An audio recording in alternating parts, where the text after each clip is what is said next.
When Thomas Mitchell abandoned his harvest preparations to help a family whose car had been crushed by a fallen oak during the worst storm in Pleasant Valley's history, he never imagined he was sheltering the founder of VitalConnect, one of America's most innovative healthcare technology companies.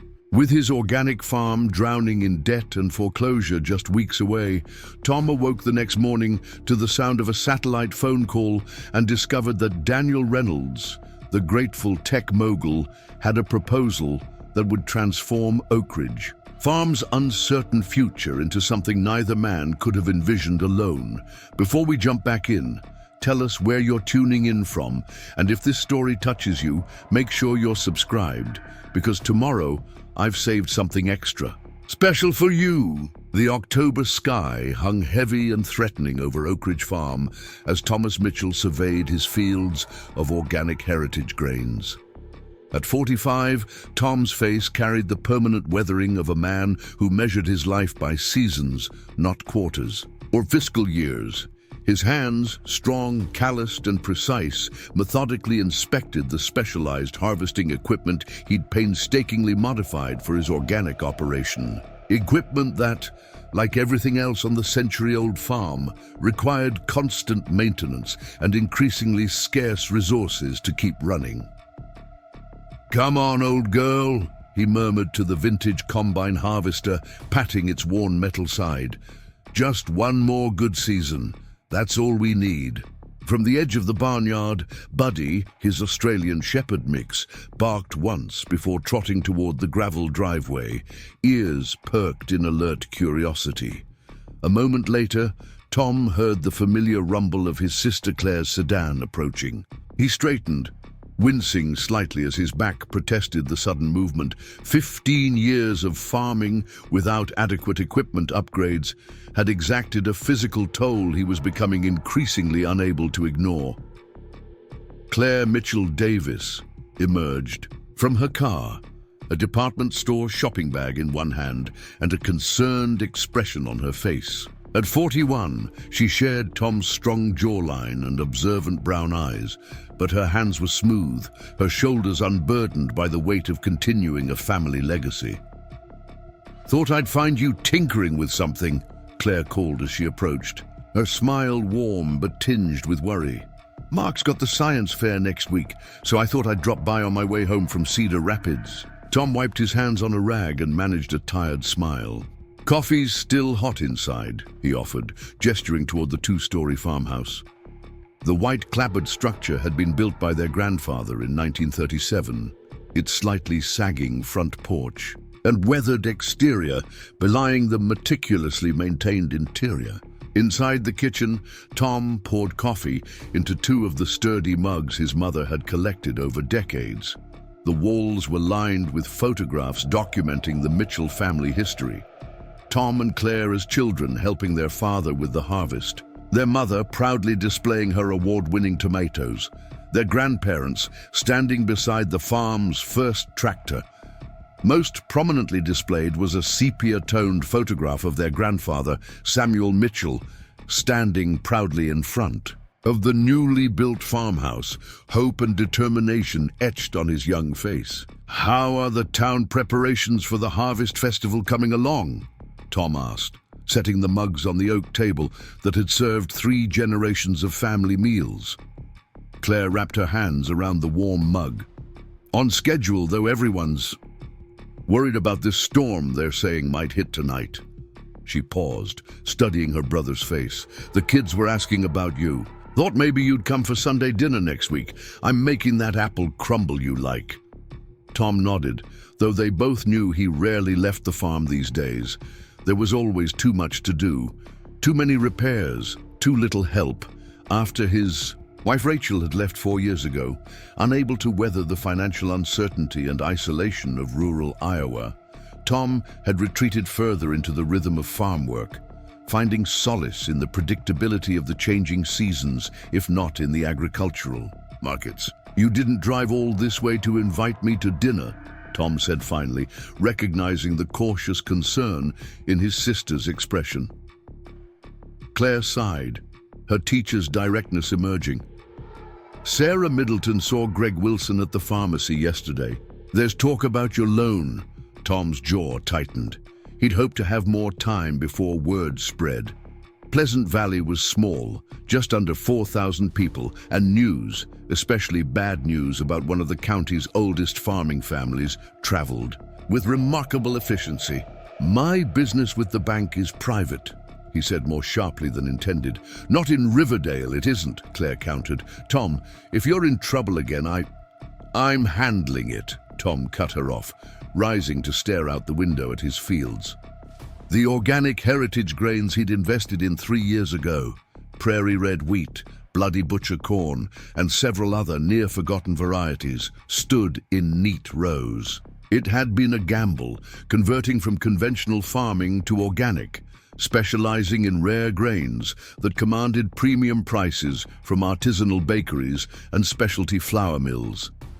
The transition had required years of careful soil management, certification hurdles, and equipment modifications. This should have been the first truly profitable harvest after the difficult conversion period. The truth Tom couldn't bring himself to share was that Oakridge Farm was 3 months behind on its mortgage. The bank had granted him extensions based on projected yields and confirmed contracts with specialty buyers, but their patience was wearing thin. If he couldn't deliver a flawless harvest and make a substantial payment by November 15th, Heartland First Bank would begin foreclosure proceedings before Thanksgiving. You know, Claire said carefully, the offer still stands. Mark and I have that money from his parents' estate. We could... No, Tom interrupted firmly. I told you before, I'm not taking your savings. This farm has been in our family for 3 generations. It's my responsibility now. Claire ran a hand through her hair in frustration, a gesture so like their father that Tom had to look away. It's not just your responsibility, Tom. It's your entire life. When's the last time you even left the county? Had dinner with friends? The farm was never meant to be a prison. Tom remained silent. How could he explain to Claire that the farm wasn't a prison but his purpose? That despite the hardships, the unpredictable weather, the equipment breakdowns, the rising costs and market volatility, he still felt the same connection to this land that had sustained their family through the Great Depression, several wars, and countless personal tragedies. Mitchells don't quit. That's what their grandmother had said countless times during Tom's childhood. Her words had carried him through Rachel's departure, through crop failures, through lonely nights, when the enormity of preserving the family legacy threatened to crush him. The heritage grains look good, Tom said finally, changing the subject. Best potential quality I've ever had. If the weather holds and I can get the harvest in on schedule, I should have enough to fulfill all the contracts and have a decent cushion for spring planting. Claire looked skeptical, but didn't press further. She knew her brother well enough to recognize when a subject was closed. Instead, she reached into her shopping bag and withdrew a small wrapped package. Early birthday present, she said, pushing it across the table. Mark found someone who specializes in photo restoration. Tom unwrapped it carefully to find a framed photograph, a professionally restored version of the oldest family photo they possessed, showing their grandfather standing proudly on the land he'd just purchased in 1937. Thought you might like to have it for the wall, Claire explained. Tom ran his finger along the frame, emotion tightening his throat. In the photo, Samuel Mitchell stood tall despite his visible exhaustion, his eyes reflecting the same determination Tom saw in the mirror each morning. Thank him for me, Tom managed, setting the photograph carefully on the table beside their father's old farm ledger, the handwritten record of plantings, harvests, weather patterns and costs that Tom had continued after his father's death. They talked for another hour about Claire's students, about the declining population of young farmers in the county, about the weather forecast that predicted severe storms in the coming days. What remained unspoken was their shared fear that Tom might be the last Mitchell to farm this land, that a legacy nearly a century in the making might end on his watch. The next morning dawned ominous and unsettled. The sky hung low and dark, the kind of threatening gray that made Iowa farmers eye their fields with concern. Tom rose before daybreak, as he had every day since childhood, moving through his morning routine with practiced efficiency, coffee brewing, buddy fed, weather report checked, and a hearty breakfast of eggs and bacon to fuel the day's labor. The kitchen radio crackled with the local farm report as Tom pulled on his worn work boots. Farmers across Pleasant Valley should prepare for what meteorologists are calling a potentially dangerous storm system.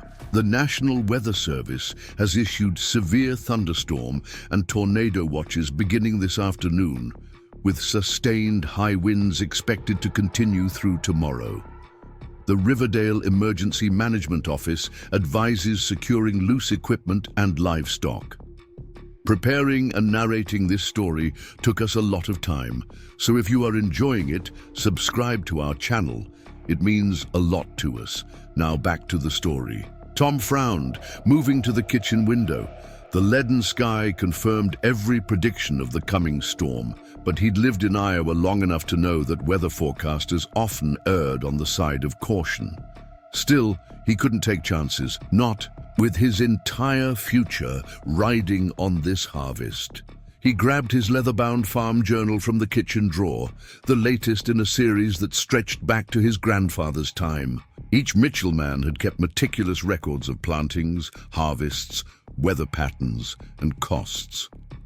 Tom flipped to his most recent calculations, studying the numbers that would determine his future. The heritage grain crops covered 85 acres of his 120-acre farm.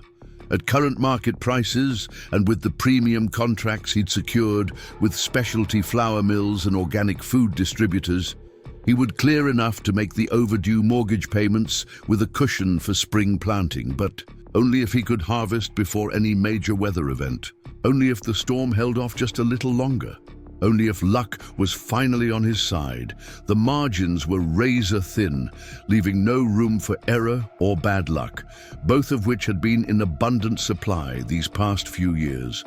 3 consecutive seasons of unpredictable weather had depleted his financial reserves.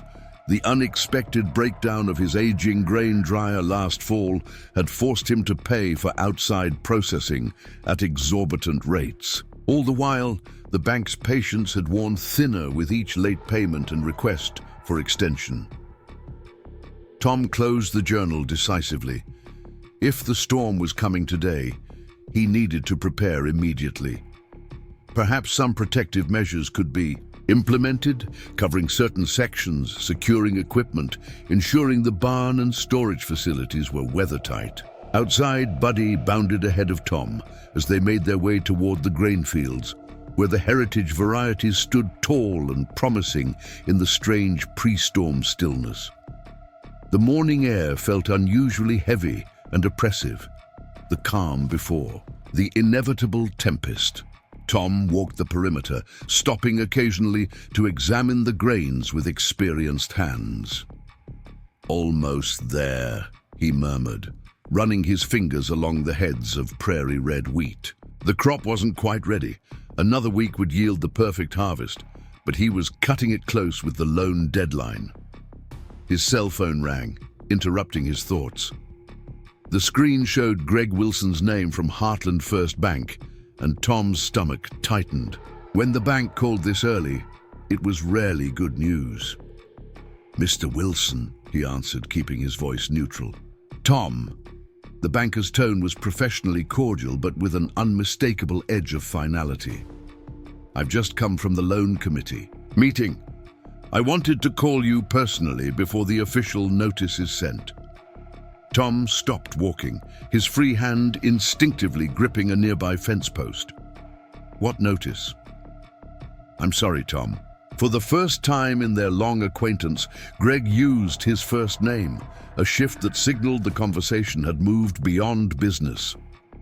The committee has voted unanimously to deny any further extensions. Your final payment is due November 15th as stipulated in your last agreement. If payment isn't received in full by close of business that day, foreclosure proceedings will begin immediately. The wooden post splintered slightly under Tom's grip. Greg, you know the situation. The crop is almost ready. I just need... It's out of my hands, he interrupted gently. The decision is final. With this storm system moving in, well, the committee felt the risk was too high. I truly am sorry. After the call ended, Tom stood motionless at the edge of his field, the phone still clutched in his hand. Around him, the heritage grains he'd nurtured from seed stood in perfect rows, oblivious to the economic forces threatening their caretaker. Buddy circled back, sensing Tom's distress, and pressed against his leg with a soft whine. "It's okay, boy," Tom said automatically, though nothing was okay at all. The reality he'd been fighting finally crashed over him in waves he could no longer hold back. Unless a miracle occurred in the next 5 weeks, Oakridge Farm would belong to Heartland First Bank. 3 generations of history, struggle, triumph, and tradition would end with him. Thomas Mitchell would be the last of his name to work this land.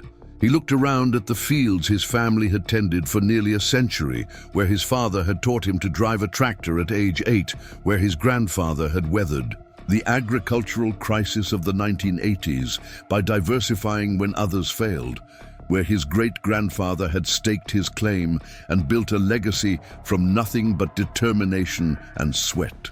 "I'm sorry," he whispered, though to whom, his ancestors, the land itself, or his own future, he couldn't say. By mid-morning, the distant rumble of thunder confirmed what the dark sky had been promising for hours. Tom had formulated a desperate plan. He would secure everything that could possibly be damaged in the storm: equipment, storage facilities, the small greenhouse where he started seedlings. It wouldn't save the farm financially, but it might prevent additional losses that would make his situation even more hopeless. As the first raindrops began to fall, Tom's phone rang again, this time Claire's name flashing on the screen. "Just checking that you're preparing for this storm," his sister said without preamble. "They're saying it could be the worst in decades. Mark and I want you to come stay with us in Cedar Rapids until it passes." Tom glanced at the storage barn where he'd just finished securing his equipment. "Can't do that. Need to stay and make sure nothing gets damaged." There was a long silence on the line.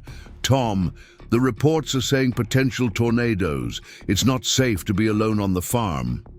"Don't have much choice," Tom replied, his voice flat. "Got a call from Greg Wilson this morning. Committee's denied. Any more extensions? Payments due November 15th, or they start foreclosure the next day." Another silence, heavier this time. "I'm sorry, Tom. We could still..." "No," Tom cut her off. "We've been through this. I'm not taking your money, Claire." "It's not just my money," she said, frustration edging into her voice. "It's family money. This is a family farm."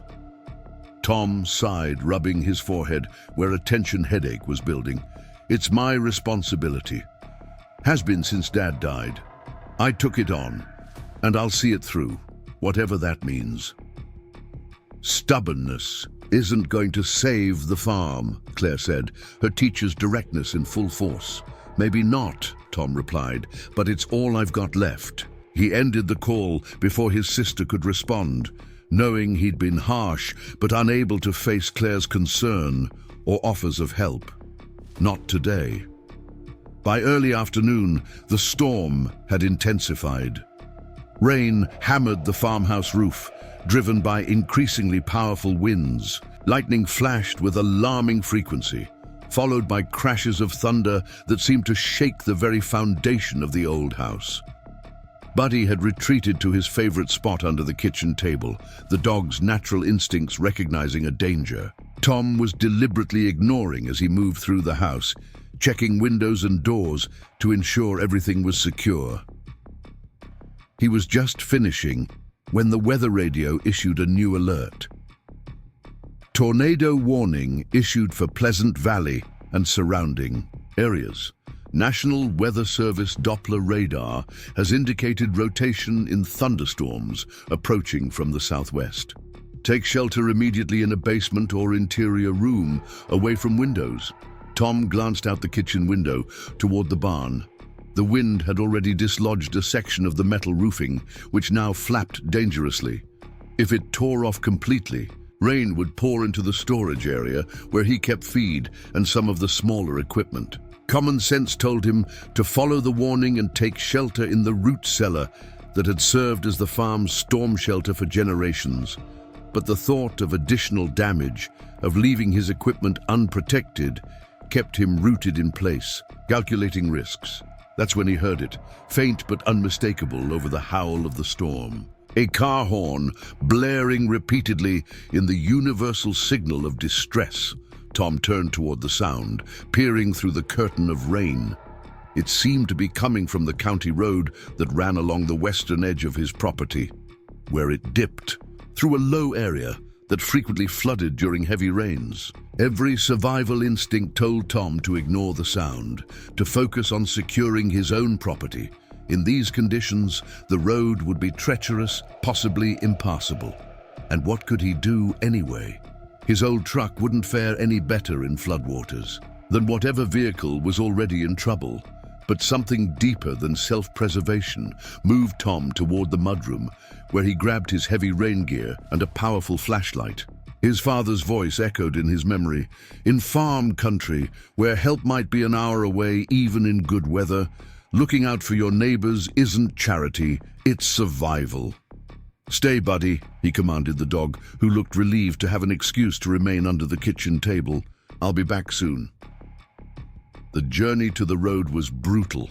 Within seconds, Tom was drenched despite his rain gear. The wind howled around him, driving the rain horizontally with such force it stung his face.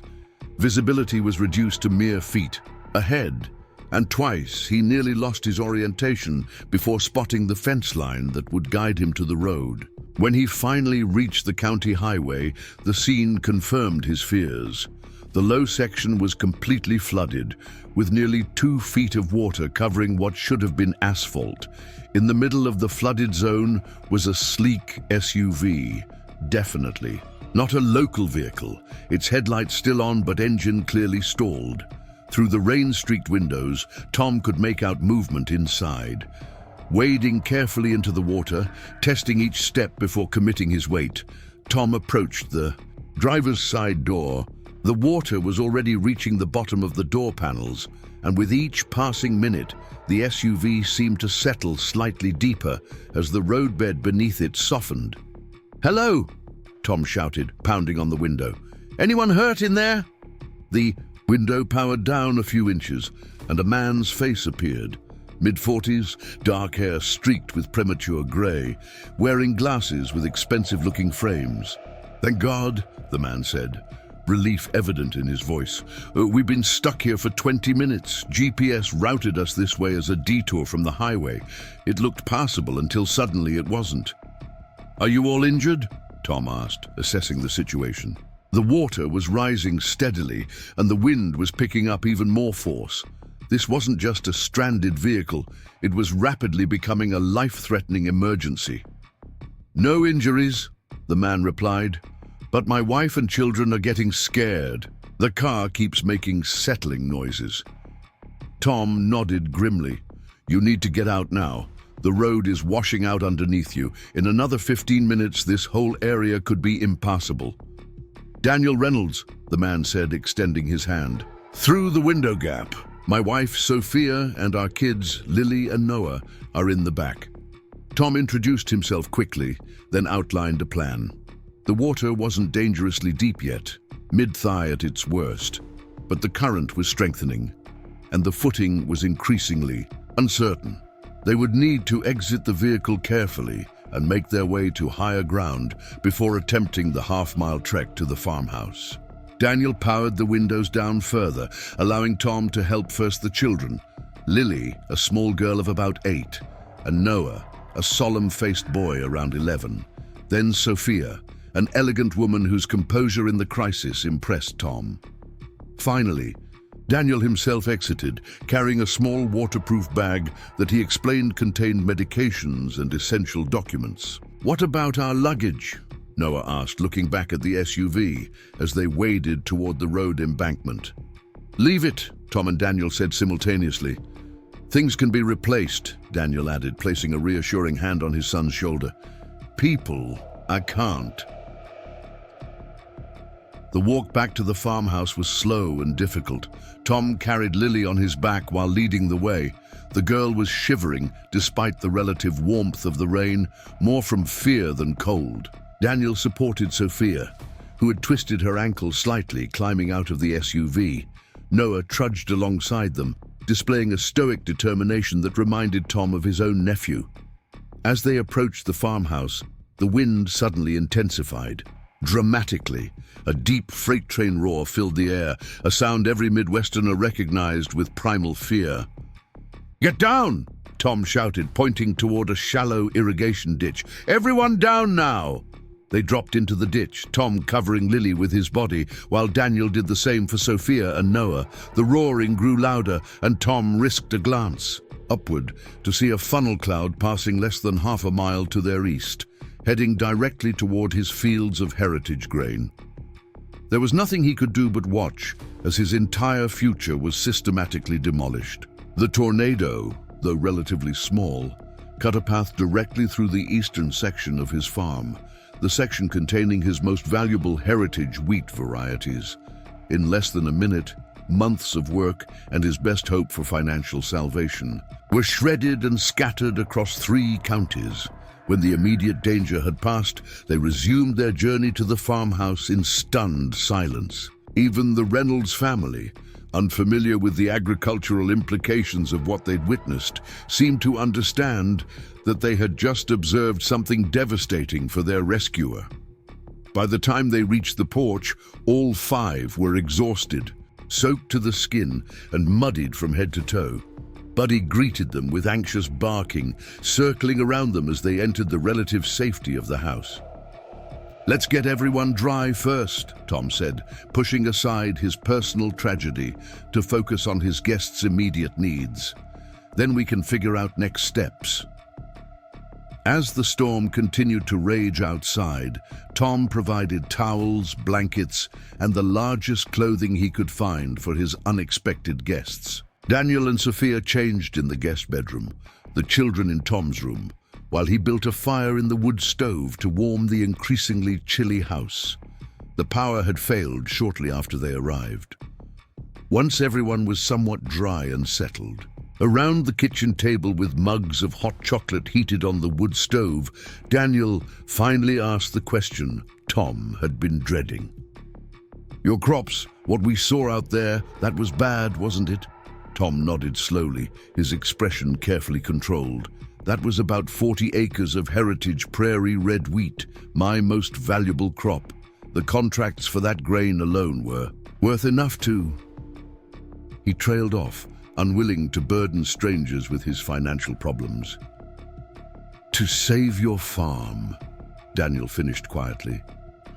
Tom looked up sharply. "How did you..." "Small towns," Daniel said with a slight smile. "The tow truck dispatcher I managed to reach before my phone died mentioned that we were near the Mitchell place.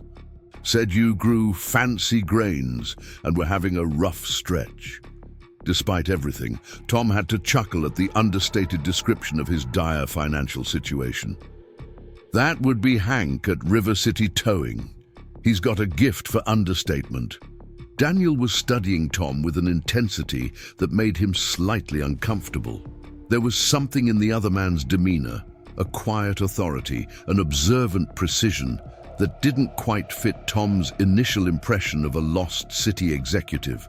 "No, you risked your safety to help complete strangers," Daniel said finally, "even knowing that your own livelihood was in danger from the storm. That says something significant about your character, Mr. Mitchell."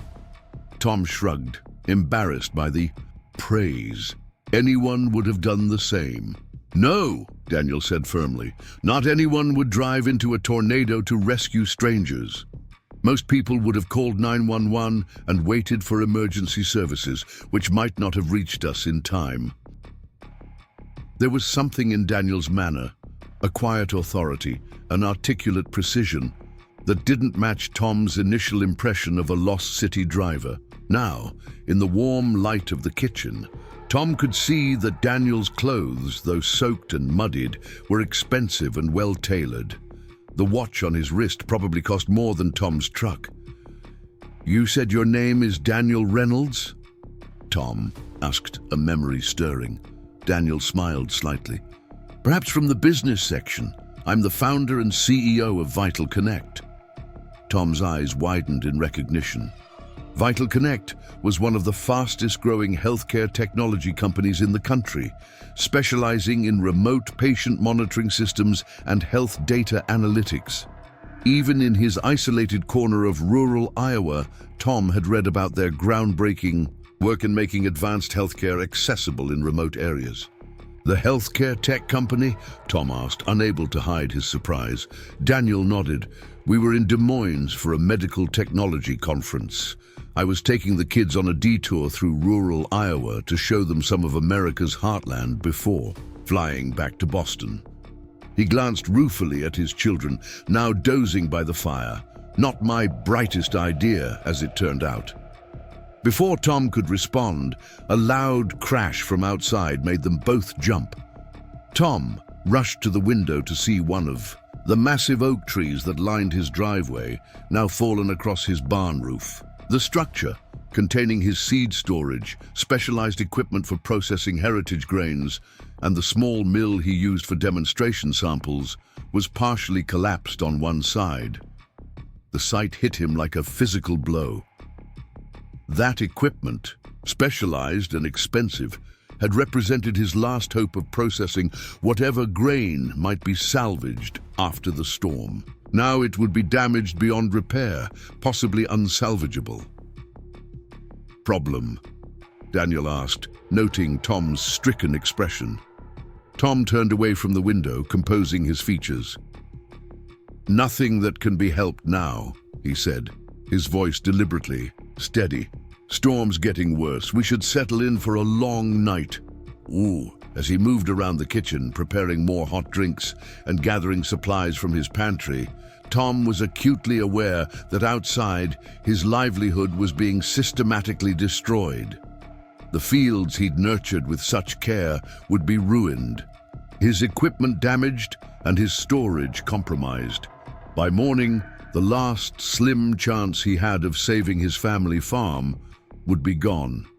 Yet, as he glanced at the Reynolds family, the children now sleeping peacefully by the fire, their parents watching over them with transparent love and gratitude, Tom couldn't bring himself to regret his choice. Some things were more valuable than land or legacy. Looking at the family he'd helped save, Tom knew he'd made the right decision, the only decision a Mitchell could make.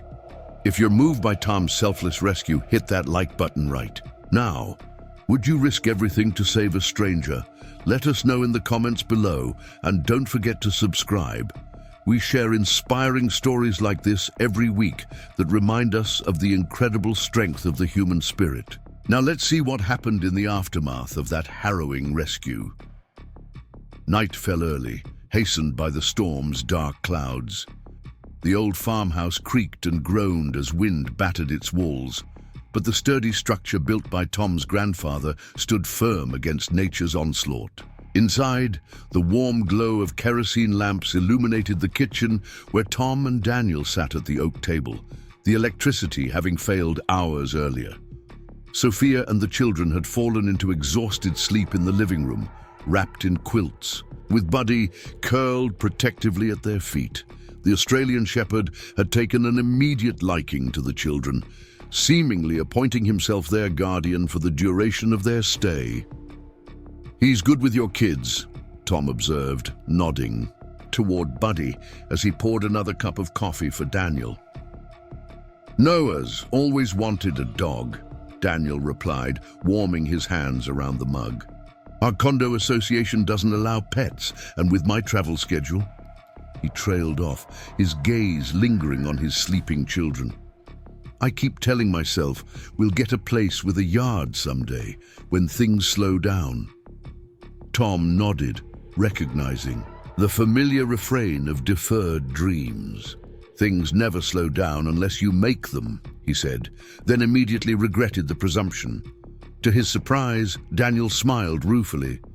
"My wife used to say the same thing before we got married. She was in marketing then. Same hectic pace, same constant connectivity." He glanced toward Sophia. "We both scaled back when the kids came. Best decision we ever made, even if we're still figuring out the balance." The two men fell into a companionable silence, listening to the storm rage outside. Through the kitchen window, occasional flashes of lightning illuminated Tom's fields, revealing glimpses of the devastation being wrought.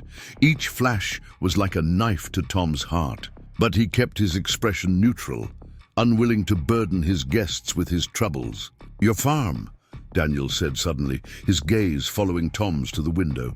"How bad will the damage be?" Tom hesitated, then decided honesty was simpler than evasion. "Total loss, most likely.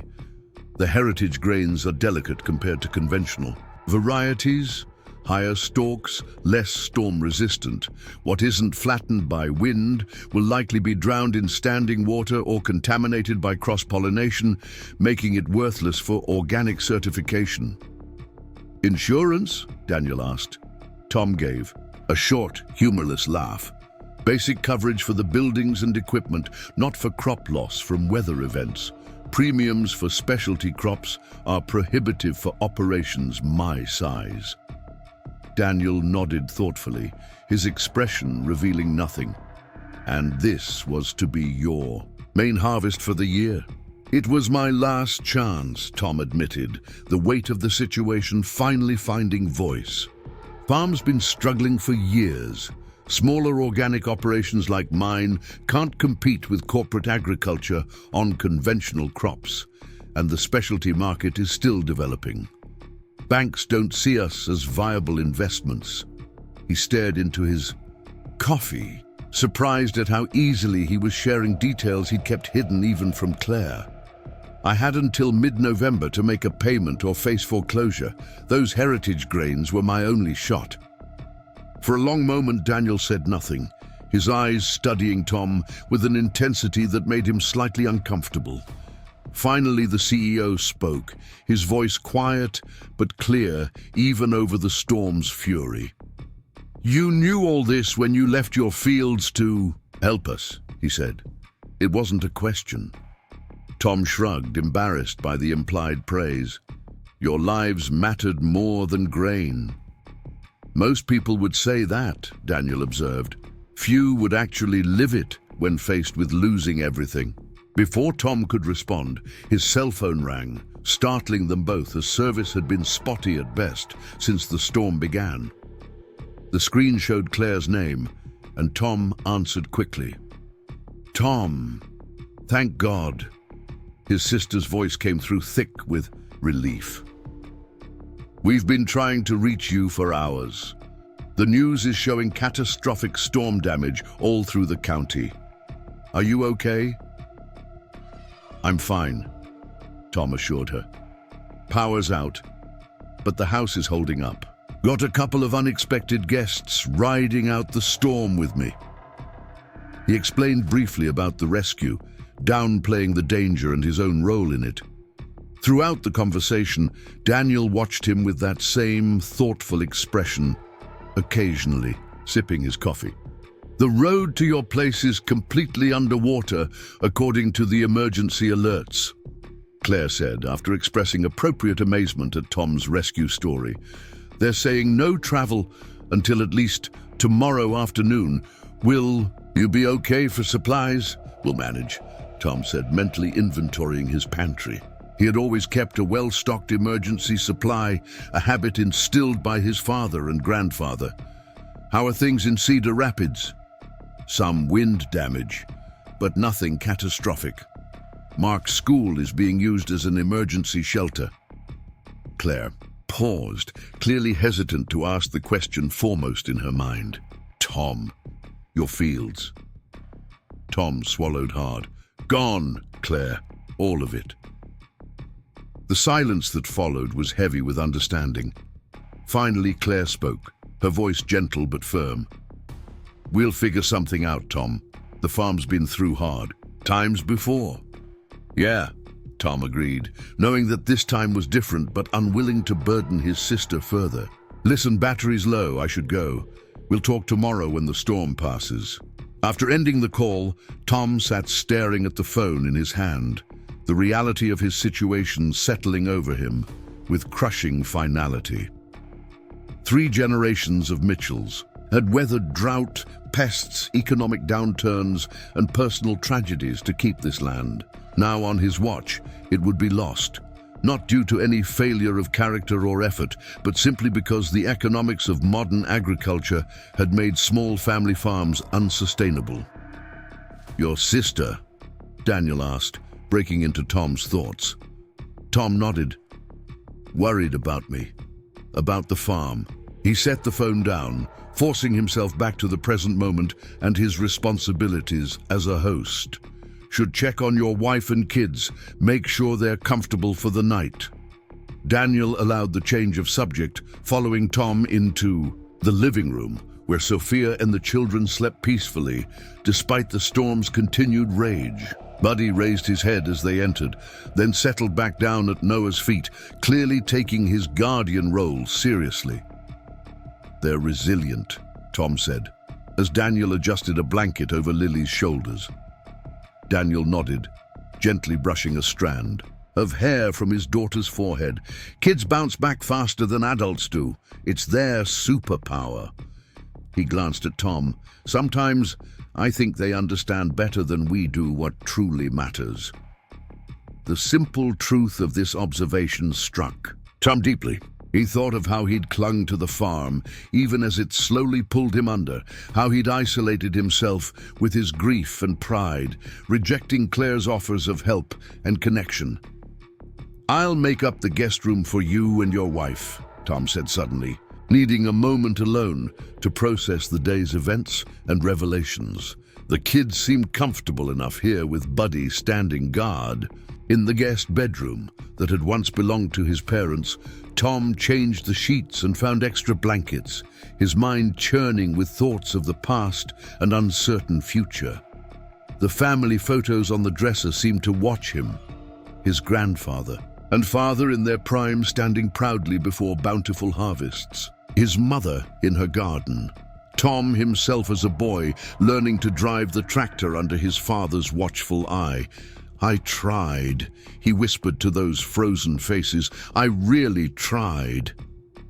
When he returned to the living room, he found Daniel standing at the window, staring out into the storm-lashed darkness. The CEO turned at Tom's approach, his expression unreadable in the lamplight.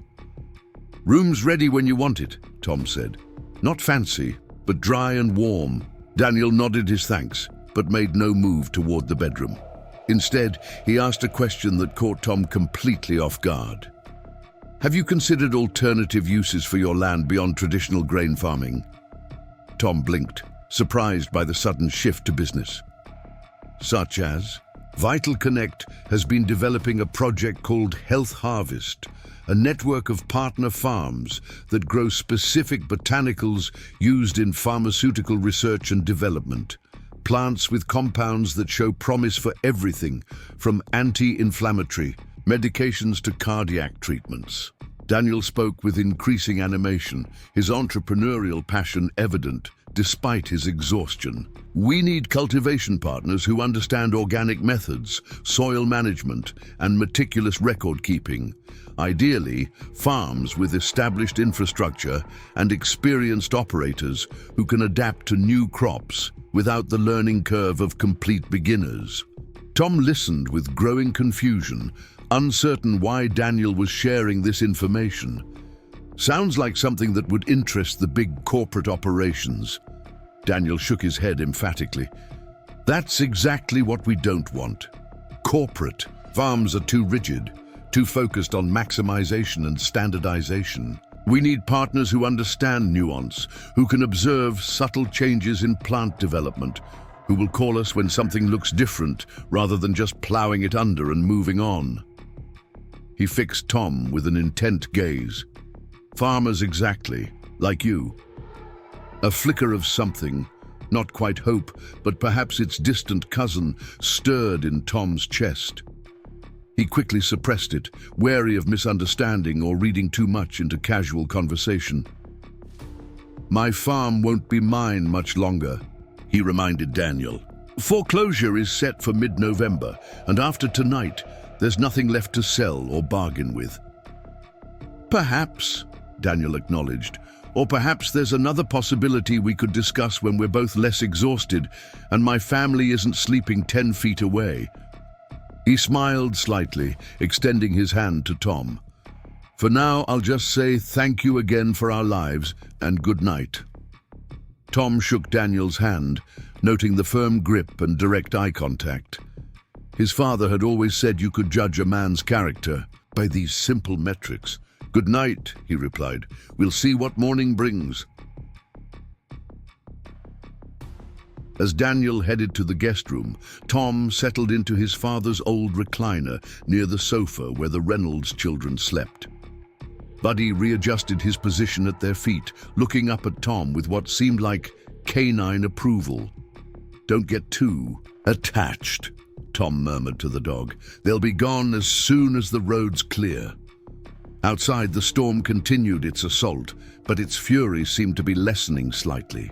Tom listened to the rhythm of the rain, his mind replaying Daniel's strange comments about botanical farming and pharmaceutical partnerships. Was it just the polite conversation of a grateful man, or something more? Tom didn't allow himself to dwell on the possibility. Hope was a luxury he couldn't afford right now. Better to focus on the present moment, on getting his guests safely back to civilization once the flooding receded. Whatever came after the foreclosure, the loss of his heritage, the uncertain future, he would face it with the same stubborn resilience that had carried him this far. As exhaustion finally overcame him, Tom's last conscious thought was of his grandfather's favorite saying, repeated so often it had become family gospel. "A Mitchell never gives up, but a wise Mitchell knows when to change course." Perhaps in saving Daniel Reynolds and his family, Tom had inadvertently changed his own course in ways he couldn't yet imagine. Tom awoke with a start, momentarily disoriented to find himself in the recliner rather than his bed. Sunlight streamed. Through the windows, bright, clear light that signaled the storm had finally passed. For a split second, he experienced the simple pleasure of a beautiful morning before memory crashed over him. The storm, the rescue, the devastation of his crops. The sound of childish laughter drew his attention to the kitchen. Tom rose stiffly from the chair, his body protesting the night spent in the uncomfortable position. Buddy was nowhere to be seen, but the tantalizing aroma of coffee guided Tom toward the kitchen, where he found an unexpected scene of domestic tranquility. Lily and Noah sat at the kitchen table, giggling, as Buddy performed a series of tricks for small bits of food. Daniel stood at the stove, somehow managing to cook pancakes, despite his unfamiliarity with the old propane range. Sophia was arranging plates and silverware, her movements graceful despite her slight limp from the twisted ankle. "Hope you don't mind," Daniel said, noticing Tom's arrival. "We were hungry and you were sleeping so soundly we didn't want to wake you." "Not at all," Tom replied, genuinely touched by the consideration and surprised they'd found anything to cook. "I'm not known for keeping a gourmet pantry." Daniel smiled, transferring pancakes onto a serving plate. "Farm kitchens always have the essentials. My grandparents had a place in rural Pennsylvania, spent my summers there as a boy. Some skills you never forget." Tom poured himself coffee from the percolator Daniel had somehow figured out how to use, the old stovetop model Tom kept for power outages, and joined the children at the table. Lily immediately launched into an excited description of all the tricks she'd taught Buddy that morning. "Your dog knows lots of tricks," she informed Tom seriously. "I taught him to high five." Tom raised an eyebrow at Buddy, who had never shown any interest in performing tricks for him. "Is that so? Seems he's been holding out on me all these years," Lily giggled, then demonstrated by holding out her hand. "High five, Buddy." The Australian shepherd promptly raised his paw to tap the girl's palm, looking inordinately pleased with himself. As Daniel set their breakfast on the table, Tom forced himself to assess the damage visible through the windows. What he saw confirmed his worst fears. The fields were a disaster. Grain stalks flattened in chaotic patterns, debris scattered across the once orderly rows. The barn roof had a gaping hole where the oak had struck it, and his equipment yard was strewn with smaller items that had been picked up and tossed about by the wind. "The water's receding quickly," Daniel observed, following Tom's gaze. "Road might be passable sooner than expected." Tom nodded, relieved that at least his guests wouldn't be stranded for days. "I'll check the emergency radio after breakfast, see what they're saying about road conditions." As they ate, Noah peppered Tom with questions about the farm, how the different grains grew, why heritage varieties were important, how organic certification worked. The boy's genuine interest touched Tom, reminding him of himself at that age, following his father around the farm, hungry for knowledge about every aspect of their operation. "Maybe you could show Noah around a bit after breakfast," Sophia suggested. "If you wouldn't mind, he's been fascinated with sustainable agriculture since his school did a project on it last year." "Not much to see now," Tom said, gesturing toward the devastated fields. "But I'd be happy to explain what it looked like before the storm." After breakfast, while Sophia and Lily helped clean up, Tom took Noah and Daniel on a brief tour of the areas close to the farmhouse. The damage was even worse up close. The heritage grain fields were completely destroyed, months of meticulous care obliterated in a single night. The specialized equipment Tom had modified for organic cultivation was damaged, some pieces beyond repair. "This was prairie red wheat," Tom explained, kneeling to show Noah a broken stalk. "One of the oldest varieties still in cultivation, has a different protein structure than modern wheat. Some people with mild gluten sensitivities can tolerate it better." Noah listened with rapt attention as Tom explained the differences between heritage and modern grains, the challenges of organic certification, and the specialized markets he'd developed for his crops. Daniel observed quietly, occasionally asking surprisingly knowledgeable questions about soil management and crop rotation. "You know a lot about farming for a tech CEO," Tom observed as they made their way back toward the house. Daniel smiled, slightly. "VitalConnect didn't start as a technology company. My grandfather was a pharmacist who believed strongly in plant-based remedies. He started researching traditional medicinal plants in the 1960s, documenting their properties. My father expanded it into a small botanical supply company. I added the technology component, monitoring devices, data analytics. But the botanical research has always been our foundation." This revelation shifted Tom's understanding of Daniel's earlier comments. Perhaps the talk of botanical cultivation hadn't been merely polite conversation after all. When they returned to the house, Tom checked the emergency radio while Daniel called his assistant using the satellite phone he'd retrieved from his waterproof bag. The news was better than expected. The main roads would be cleared by mid-afternoon, and emergency services were already working on the county highways. "They're sending a car for us," Daniel announced after his call. "Should be able to reach us around 4 o'clock if the road clearing continues as scheduled." Tom nodded, experiencing a strange sense of loss at the thought of their departure. These people who had entered his life so briefly had somehow become a welcome distraction from the reality of his situation. Once they were gone, he would have to face the devastation of his farm and the inevitability of foreclosure alone. As if reading his thoughts, Daniel asked to speak with Tom privately while Sophia entertained the children with a board game found in the living room bookcase. In the quiet of the kitchen, Daniel got straight to the point. "I'd like to propose something, Tom.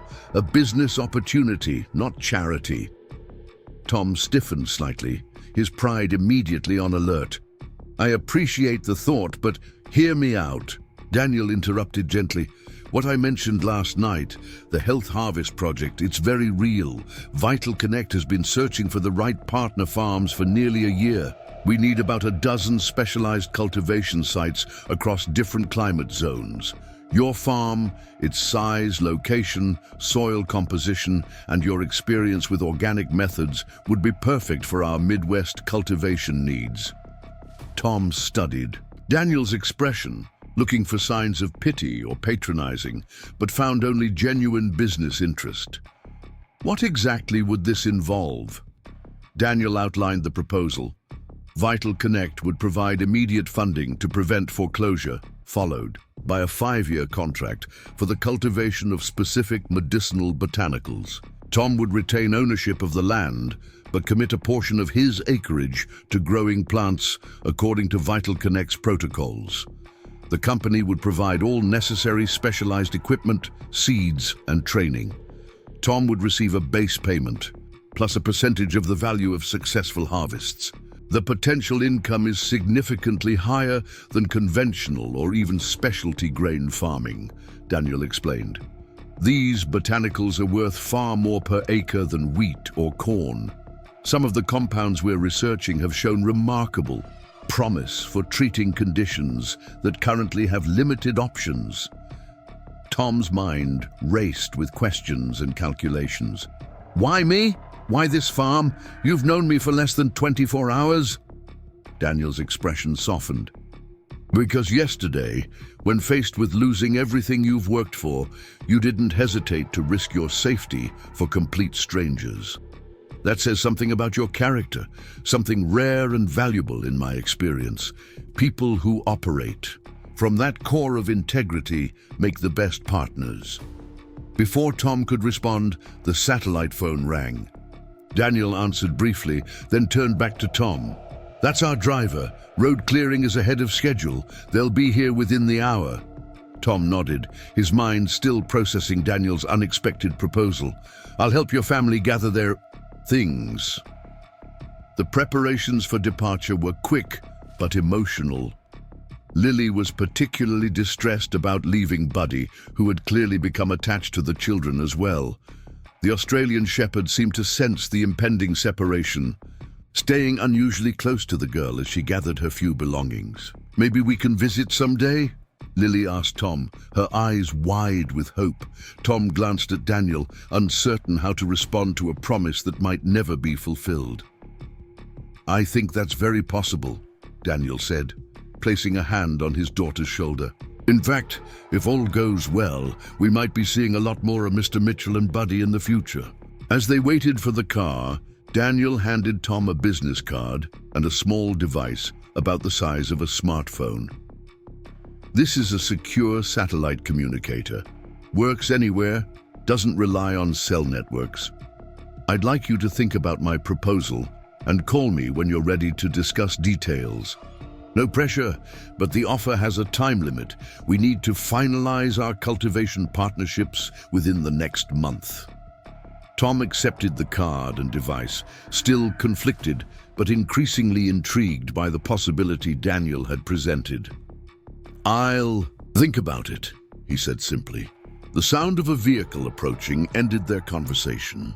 A large black SUV with the VitalConnect logo emblazoned on its side made its way carefully up the driveway, navigating around fallen branches and debris. As the Reynolds family prepared to leave, Lily suddenly broke away from her parents and ran to Tom, throwing her arms around his waist in a fierce hug. "Thank you for saving us," she said, her voice muffled against his shirt, "and for letting Buddy sleep with me." Tom knelt, bringing himself to eye level with the child. "You're welcome, Lily. You take care of your mom and dad, okay?" Lily nodded solemnly. "I will. Maybe next time you can show me how to plant things. I have a little garden at my grandma's house. I'd like that, Tom said, surprised to find he genuinely meant it. The goodbyes were brief but heartfelt. As the Reynolds family boarded the SUV, Daniel turned back to Tom one last time. "The satellite communicator," he said, tapping his pocket where Tom had placed the device. "Use it. Promise me you'll at least consider the partnership." Tom nodded, not trusting himself to speak. A strange sense of loss swept over him as he watched the family he'd rescued climb into the vehicle. These people had entered his life so briefly, yet somehow their departure left a larger void than seemed reasonable. He stood on the porch with Buddy, watching as the SUV carefully navigated the debris-strewn driveway. It paused at the end, honked twice in farewell, then disappeared down the county road, leaving Tom alone with the aftermath of the storm and an unexpected decision to make. The silence felt oppressive with his visitors gone. Tom was left alone with the reality of his situation. He walked slowly to the edge of his property where the damage was most visible, Buddy trailing behind him with uncharacteristic solemnity, as if the dog too understood what had been lost. The grain fields were even worse than his first assessment had suggested. Where neat rows of heritage varieties had stood just yesterday, there was now only mud, debris, and occasional glimpses of plants uprooted and broken. The irrigation system he'd painstakingly optimized for organic cultivation was damaged beyond simple repair, pipes twisted and sprinkler heads missing. Even if by some miracle the bank granted another extension, the growing season for his primary crops was effectively over. As the full magnitude of the disaster settled over him, Tom's phone rang. It was Claire, her voice breathless with concern. "Tom, we just heard on the emergency broadcast that the roads to your area are starting to clear. Are you okay? What about your visitors?" "I'm fine," Tom assured her. "The Reynolds family just left. A company car came for them." "Thank goodness. Kevin and I have been so worried. The roads are still partially flooded, but they're saying some might be passable by tomorrow. We want to come check on you as soon as it's safe." Tom hesitated, reluctant to worry his sister further, but knowing she would discover the truth soon enough. "Claire, it's bad. The crops, the equipment, it's all gone." There was a long silence before Claire spoke again, her voice gentle but firm. "And then you'll come stay with us while you figure things out. The spare room is all ready." The offer, kindly meant, struck Tom like a physical blow. Moving to Cedar Rapids, living on his sister's charity, it represented a final admission of defeat he wasn't ready to make. "Let's not get ahead of ourselves," he said, striving for a lightness he didn't feel. "I need to fully assess the damage first, talk to the bank, see what options might be available." "Thomas Mitchell," Claire said, and he could picture her standing with one hand on her hip the way she did when preparing to deliver a lecture. "This isn't the time for pride. You've done everything humanly possible to save that farm. If it can't be saved, that's not on you." Tom gazed across the ruined fields to the farmhouse in the distance, the home his grandfather had built, where 3 generations of Mitchells had been born and raised. "I hear you," he said finally. "But I'm not ready to walk away. Not yet."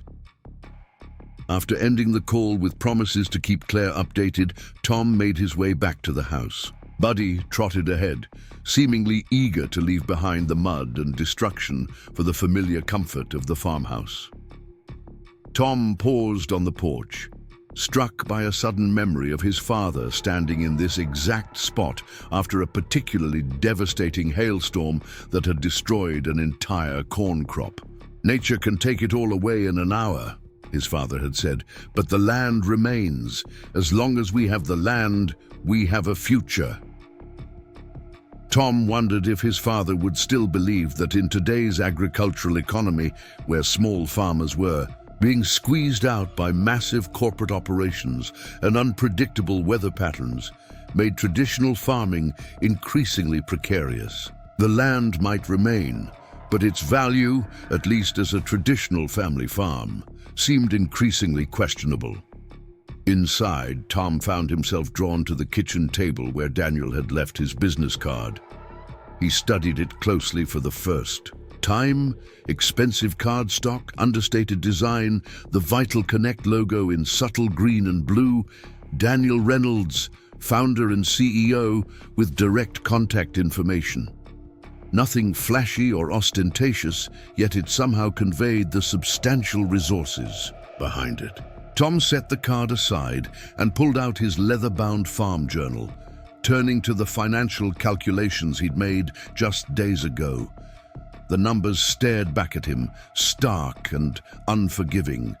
Even before the storm, he'd been operating on razor-thin margins. Now, with his crops destroyed and equipment damaged, there was simply no mathematical path to meeting the bank's deadline. Unless, almost against his will, Tom found himself reaching for the satellite communicator Daniel had given him. A partnership with VitalConnect would certainly bring resources and opportunities far beyond what Tom could access alone. But it would also mean fundamentally changing the nature of Mitchell Farm, transforming it from a traditional grain operation to something new and unfamiliar. Would his father understand such a compromise? His grandfather? Or would they see it as surrendering the independence that had been the cornerstone of the Mitchell farming philosophy for generations? Tom placed the communicator carefully beside his journal and walked to the wall of family photographs.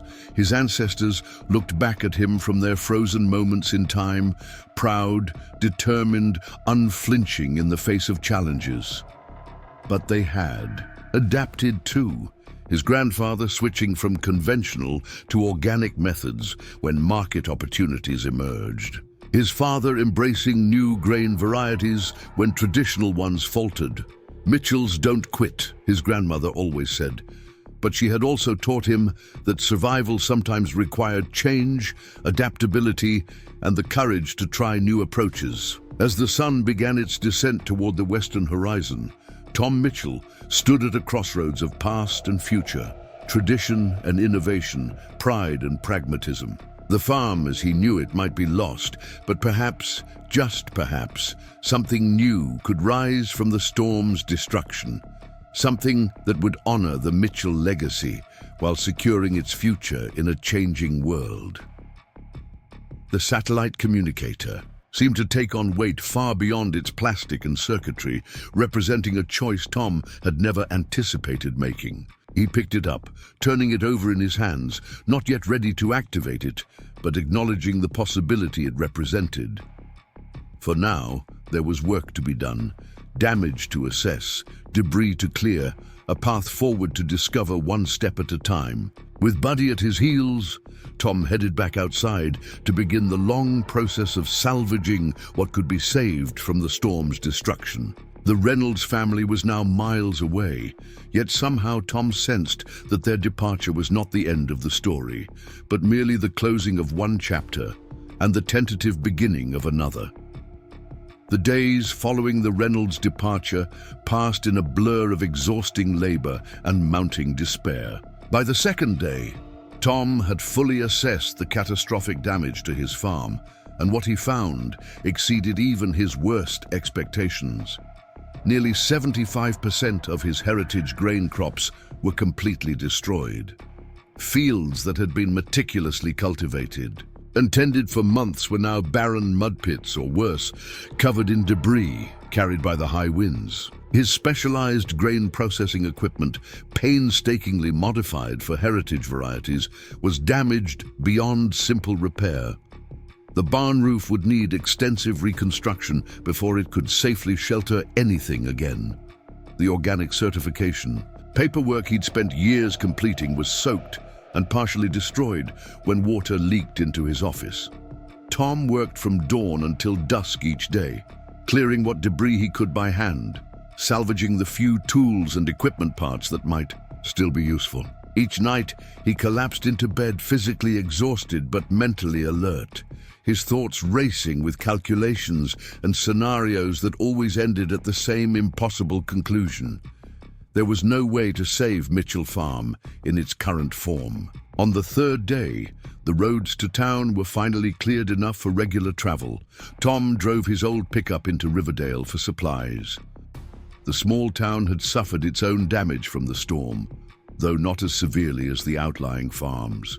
Main Street businesses were busy with cleanup, storefront windows displaying hand-painted signs declaring "Pleasant Valley Strong" and "We'll rebuild together." Tom's first stop was the hardware store, where he hoped to find some replacement parts for his well pump. As he entered Pearson's Hardware, conversations paused and heads turned. Tom was accustomed to the familiar friendliness of small-town life, but this was different, a sort of hushed respect that made him instantly uncomfortable. Old Bill Pearson emerged from behind the counter, wiping his hands on his perpetual apron. "Tom Mitchell," he said, his voice carrying through the suddenly quiet store. "Man of the hour." Tom froze, confused as several customers moved toward him with expressions of admiration. "What?" Tom asked. Bill gestured to the television mounted in the corner of the store, which was playing the local news on mute. On screen was a photograph Tom didn't recognize. Himself, standing on his porch beside Daniel, Sophia, and the children, Buddy sitting at Lily's feet. The caption read, "Local farmers' heroic rescue of tech CEO family during tornado." "You're all over the news, Tom," Bill explained, clapping him on the shoulder. "Channel 7 did a whole segment on how you risked your life saving that CEO fellow and his family. Said you lost your entire crop in the process." Tom's stomach tightened with embarrassment. How did they get that story or that photo? "The CEO himself released a statement," said Marge Wilson, who taught with Claire at the elementary school. "Called you an American hero who embodies the highest values of rural communities. They interviewed folks from town about you too." Tom shook his head, deeply uncomfortable with the attention. "Just did what anyone would do," he muttered. "Not anyone would have gone out in a tornado warning when their own livelihood was being destroyed." Bill countered. "Look, I know it's awkward, but people around here are proud of you, Tom. You represented the best of Pleasant Valley on the national stage." "National?" Tom echoed, horrified. Bill nodded enthusiastically. "Oh yeah, that Reynolds fellow's a big deal. His company's worth billions. Story got picked up by the networks. Claire must be busting with pride." Tom paid for the few items he could afford, enduring the handshakes and backslaps with as much grace as he could muster. By the time he escaped the hardware store, his discomfort had evolved into a smoldering resentment. Daniel had put him in the spotlight without permission, turning a private moment of basic human decency into public spectacle. This resentment carried Tom to his next stop, Heartland First Bank, where he'd requested a meeting with Greg Wilson. The bank's brick building had been spared the worst of the storm due to its position on higher ground, though sandbags still lined the entrance as a precaution.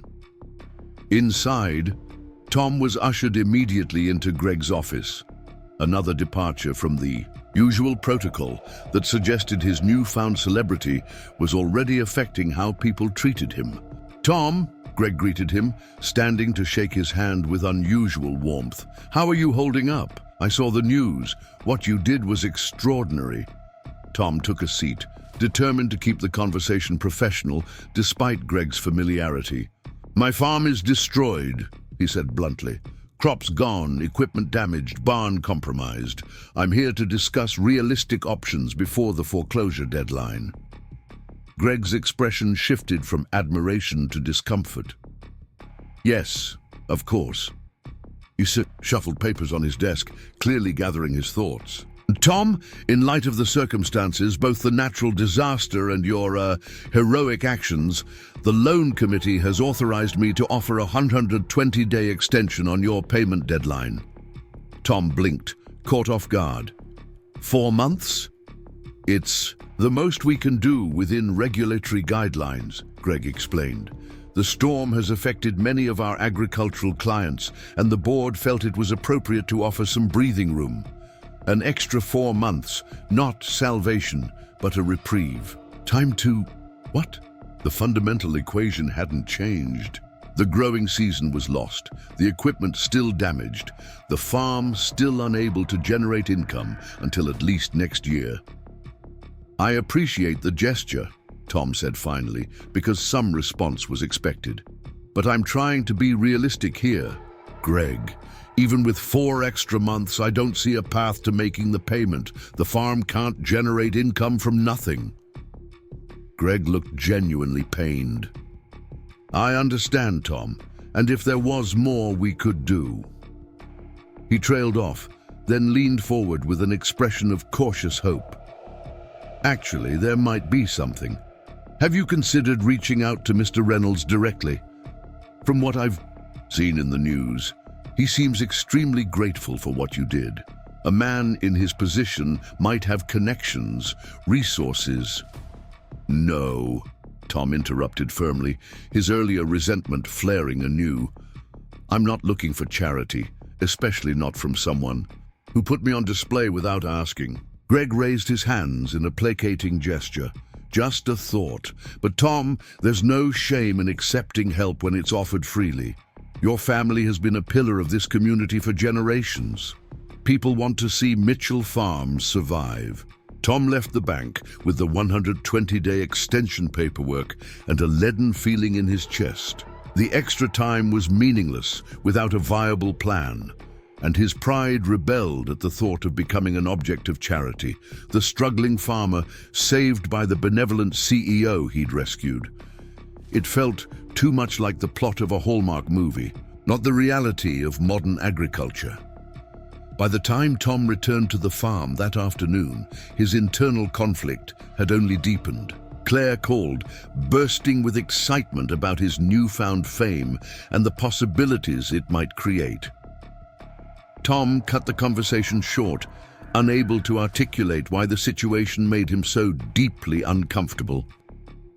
That evening, sitting at his kitchen table with his farm ledger open before him, Tom finally took the satellite communicator from the drawer where he'd stored it. He'd carried Daniel Reynolds' business card with him every day since the CEO's departure, though he hadn't seriously considered making contact. Now, with the full extent of the destruction clear and the bank's extension offering only a longer runway to the same inevitable crash, Tom found himself staring at the device for long minutes.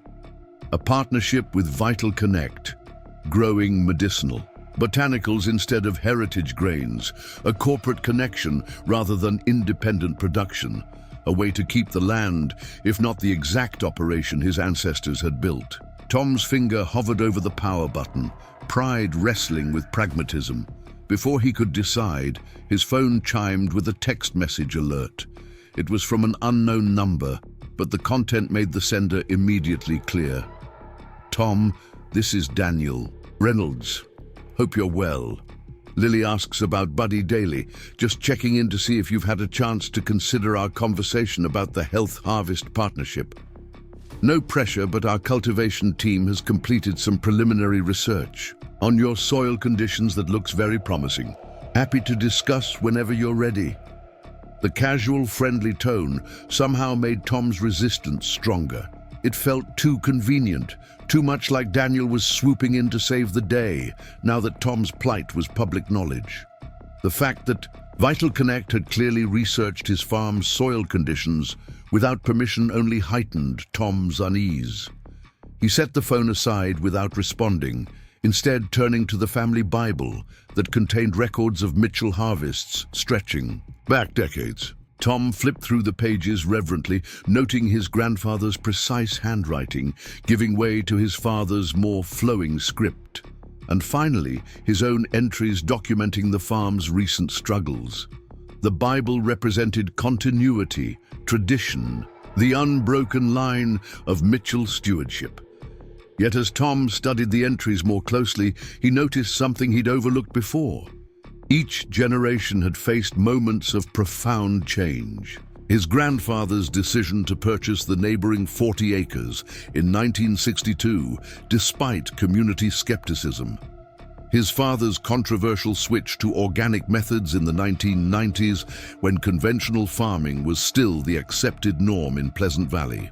The farm had endured not through rigid adherence to tradition, but through thoughtful adaptation while maintaining core values. What were those core values? Not the specific crops they grew or methods they used, but something deeper. Stewardship of the land, contribution to the community, integrity in their dealings, resilience in the face of challenges. Tom closed the Bible, his decision still unmade, but his perspective subtly shifting. Would it be a betrayal of the Mitchell legacy to consider Daniel's offer?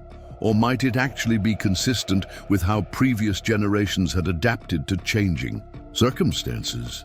He slept poorly that night, and the next 3 days followed a similar pattern. Tom continued clearing debris and salvaging what he could, his body moving through necessary tasks while his mind churned with the impossible choice before him. He didn't respond to Daniel's text, but neither did he delete it. On the 6th day after the storm, Tom received an unexpected visitor. Greg Wilson's car pulled up the driveway around mid-morning, the banker looking oddly formal in his suit as he picked his way across the muddy yard to where Tom was attempting to salvage parts from a damaged grain sorter. "Tom," Greg called, waving a folder. "Glad I caught you. There's something important we need to discuss." Tom wiped his hands on a rag, eyeing the banker with suspicion. Unannounced visits from the bank rarely brought good news. "What's happened? Problem with the extension?" Greg shook his head, an uncharacteristic excitement in his expression. "Actually, it's about a potential opportunity. I've been contacted by a representative from VitalConnect. They're interested in your property, specifically in establishing some kind of agricultural research partnership. They asked me to give you this." He handed Tom a folder which contained a preliminary proposal on VitalConnect letterhead. Tom skimmed it quickly, his pulse quickening despite his determination to remain detached. The outline described a 10-year partnership that would maintain Mitchell ownership of the land while providing substantial funding for reconstruction, incorporating specialized equipment for botanical cultivation, and establishing the farm as a research site for medicinal plant varieties. "They approached us," Greg explained, unable to hide his enthusiasm. "Said they've been researching potential partner farms for months, and yours topped their list after detailed soil analysis. The storm damage actually works in your favor, makes it easier to transition to new cultivation methods without losing existing crops." Tom studied the financial projections on the last page. The numbers were almost too good to believe. A guaranteed base income regardless of harvest success, plus percentages of any marketable compounds developed from plants grown on his land. "This can't be legitimate," Tom said, his natural skepticism emerging. "Why would a billion-dollar tech company invest this kind of money in a failing farm?" Greg shook his head. "I had our legal team review it. It's real, Tom. VitalConnect has similar arrangements with research institutions and a few private landholders. They're expanding their botanical research division and need diverse growing environments." Tom flipped back to the first page of the proposal, his mind racing. The document outlined a phased implementation that would begin with soil remediation and infrastructure improvements, followed by test plantings of several medicinal herb varieties. VitalConnect would provide all specialized equipment, seeds, and training. Most importantly, the initial funding would arrive within 14 days of signing, well before the extended bank deadline. "There's something else," Greg said, pulling another document from his folder. "VitalConnect has already deposited funds in escrow to cover your outstanding mortgage balance as a show of good faith. If you choose not to proceed with the partnership, The escrow expires and returns to them. If you sign, it transfers to Heartland First to clear your debt completely. Tom's hands tightened on the papers. This changed everything. And nothing. The financial salvation he'd needed had arrived, but accepting it still felt like surrendering something essential about his independence. "I need time to think about this," Tom said, carefully returning the documents to the folder. Greg nodded, understanding in his eyes. "Of course. But Tom, this kind of opportunity rarely comes along for small farms these days. Whatever you decide, I'd suggest not waiting too long." After Greg departed, Tom sat in his kitchen, the proposal spread across the table, reading every detail with painstaking care. The terms were surprisingly favorable. He would retain complete ownership of the land. VitalConnect would lease 70 acres for botanical cultivation, leaving the remaining 50 acres for Tom to farm conventionally if he chose. The company would provide state-of-the-art equipment that would remain his property after the 10-year contract expired.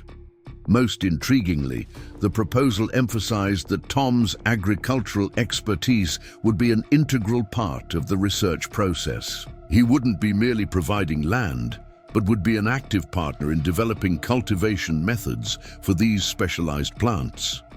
His name would appear on research publications and potential patents derived from the partnership. As Tom considered the proposal, his phone rang. Claire's name flashed on the screen. "Have you seen it?" she asked the moment he answered, excitement spilling through her words. "Seen what?" Tom replied, momentarily confused. "The local news. VitalConnect just announced a major agricultural initiative centered in Pleasant Valley. They're talking about a research partnership with a local farm that will bring jobs and economic development.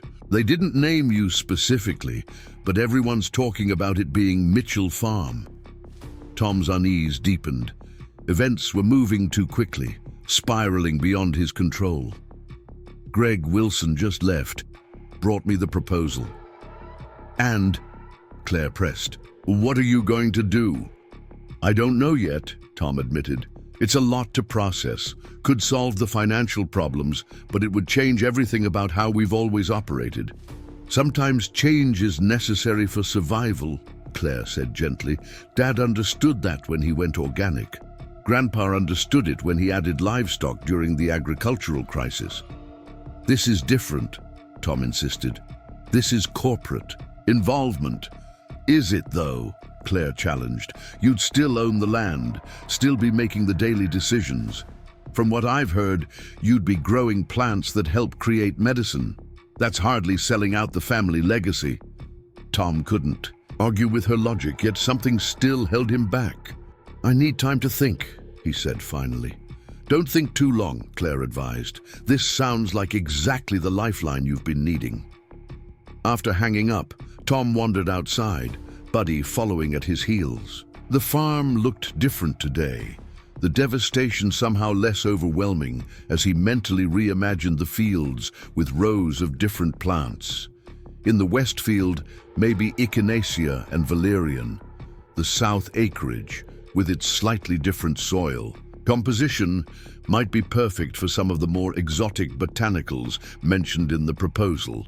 He was still deep in these thoughts when the sound of vehicles approaching drew his attention. A caravan of 3 black SUVs with the VitalConnect logo emblazoned on their sides pulled into his driveway, followed by a sleek sedan. Tom watched with growing apprehension as the vehicles parked, and a familiar figure emerged from the lead SUV. Daniel Reynolds walked toward him, dressed more casually than during the storm in jeans and a button-down shirt, but still carrying himself with the unmistakable confidence of someone accustomed to making consequential decisions. "I hope you don't mind the surprise visit," Daniel called as he approached, extending his hand. "When you didn't respond to my messages, I thought perhaps a more direct conversation might be helpful." Tom shook the offered hand automatically, his mind still processing the sudden arrival. "You brought an entire team with you?" Daniel glanced back at the vehicles, where several people were now emerging with equipment cases and tablets. "I know it seems excessive," he acknowledged with a slight smile, "but I wanted to show you exactly what we're proposing, not just tell you about it." From the sedan, a small figure darted out and ran toward them. Lily Reynolds raced past her, father, and launched herself at Buddy, who greeted her with enthusiastic tail-wagging and face-licking. "We brought Buddy some treats," Lily announced, pulling a small bag from her pocket. "Dad said we might get to see him again." Tom raised an eyebrow at Daniel, who had the grace to look slightly abashed. "I may have mentioned the possibility to the kids," he admitted. "Noah's at a science competition today, or he'd be here too. He hasn't stopped talking about heritage grains since our visit." Before Tom could respond, Sophia emerged from one of the SUVs, walking toward them with a warm smile. Her ankle appeared fully healed as she navigated the uneven ground with ease.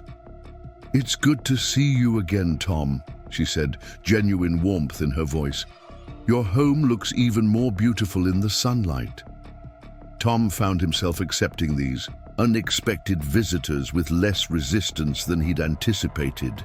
There was something disarming about seeing Lily playing with Buddy, and Sophia's sincere appreciation of his weathered farmhouse made him see it through fresh eyes. Daniel gestured to the assembled team, waiting respectfully by the vehicles. "I've brought our cultivation specialist to walk you through exactly what we're proposing. No commitment required. Just a chance for you to get concrete answers about what a partnership would actually mean for your land and your future." Over the next 2 hours, Tom found himself on a surreal tour of his own property, led not by Daniel, but by various VitalConnect specialists explaining their vision for different areas of the farm. The agricultural engineer showed him digital renderings of how the fields could be reconfigured with advanced irrigation systems specifically designed for medicinal botanicals. The soil scientist presented a remediation plan that would restore the storm-damaged earth to productivity within months rather than years. The botanical researcher outlined the varieties they hoped to cultivate and their potential medical applications. As the team's enthusiasm washed over him, Tom felt his resistance weakening. These weren't corporate raiders looking to exploit his land. They were passionate scientists who saw potential where he had seen only devastation. Their plans respected the existing contours of the land, incorporated sustainable practices, and even preserved the heritage aspect Tom valued by dedicating a small section to growing ancestral medicinal plants once used by Native Americans in the region. Finally, Daniel guided Tom back to the porch, away from the bustle of the team now setting up demonstration equipment in the yard. "Why me?" Tom asked, voicing the question that had plagued him since Daniel's departure. "There must be dozens of farms better positioned for your research." Daniel leaned against the porch railing, considering his response carefully. "When I asked our research team to identify ideal locations for our botanical program, they provided data-driven recommendations, soil composition, water access, climate patterns. But none of those farms had you, Tom." "I'm just a farmer," Tom protested. "No," Daniel countered. "You're a third-generation steward of the land who understands both traditional techniques and the need for innovation. You're someone who risked everything to save strangers without hesitation. Those qualities can't be quantified in a spreadsheet, but they're exactly what we need in a partner." Daniel paused, then added quietly, "And there's something else, something I discovered after returning to Boston." He reached into his jacket pocket and withdrew an old photograph, handing it to Tom. "This is from our company archives. Recognize anyone?" Tom studied the faded image. A group of men standing beside what appeared to be an early medicinal herb garden, dated 1973. His breath caught as he recognized a familiar face. "That's my father," he said, pointing to a young man in the second row. Daniel nodded. Thomas Mitchell Sr. was part of a university extension program that collaborated with my grandfather's early botanical research. His feedback on cultivation methods for several medicinal herbs was instrumental in my grandfather's work. Your family has been connected to mine for nearly 50 years, Tom. We just didn't know it until now. Tom stared at the photograph, a piece of his family history he'd never known. His father had rarely spoken about his work with university researchers, focusing instead on teaching Tom the practical aspects of organic farming. 50 years later, we're standing here discussing a new partnership, Daniel continued. Some might call it coincidence. I see it as coming full circle. Tom handed the photograph back, his mind racing with implications.